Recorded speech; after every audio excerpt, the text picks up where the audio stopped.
Students can hardly enjoy their break time because of the lack of tables and chairs around the school. Students have no choice but to stand or sit at untidy surfaces to enjoy their break time.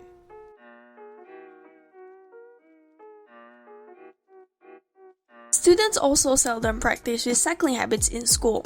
The problem statements are: students do not have proper places to sit during their break time, students don't practice recycling habits in school, and the school surrounding looks dull.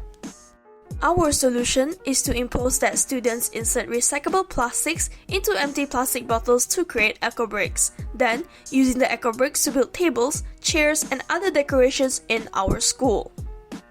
What is an eco brick? An eco brick is a plastic bottle packed with used plastic to set density to create a reusable building block. Here is how we create an eco brick.